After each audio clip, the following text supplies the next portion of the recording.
stop rocket attacks against Israel. It's very simple. You say that you and your government say that you're targeting Hamas, but you've heard that children have been killed.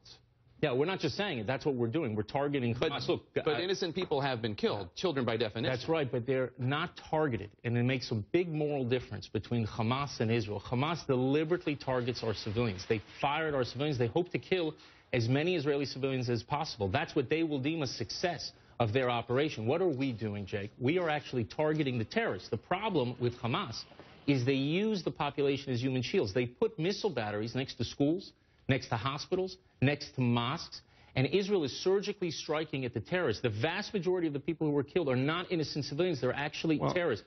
Unfortunately, in taking action to defend ourselves, there are innocents who've been killed, and that's a tragedy. But we're not the same as Hamas. We're not targeting their civilians. I want to play this soundbite from the PLO delegation chief to the U.S., Mayeen Arakat. Mayeen told Wolf Blitzer yesterday about these attacks and about what you just said.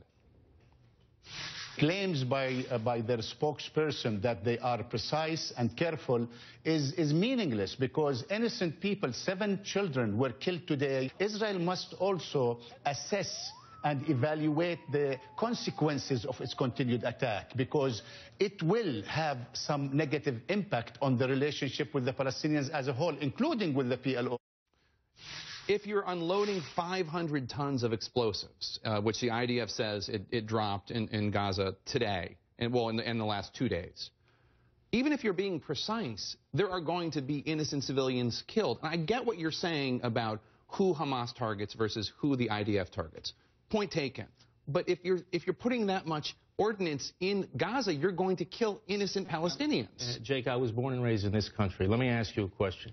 What do you think America would do if over 200 million Americans were in bomb shelters? What do you think the American people would demand that their government would do when you have a terror organization, you know who they are, you know where they are, and they're firing rockets? Do you think that America would use less force than Israel is using now? I mean, the hypothetical is essentially meaningless because, I mean, is America building housing in Mexico at the time? I mean, it's an extrapolation of... It's actually very meaningful, because what happened in Gaza is Israel withdrew from Gaza. We withdrew from every square inch of Gaza. We removed all the settlements that you're talking about from Gaza. There's not a single settlement in Gaza.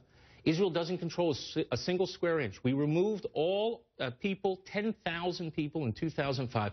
Since then, we've had 8,000 rockets land on Israel. And I wonder if that's Hamas's plan, though. I wonder if that's Hamas's plan, is to alienate the moderate Palestinian leadership, because Israelis are now... Hamas's plan is to kill Jews and to destroy the state of Israel. That's their plan. I want to ask you one question about Tariq Qadir. When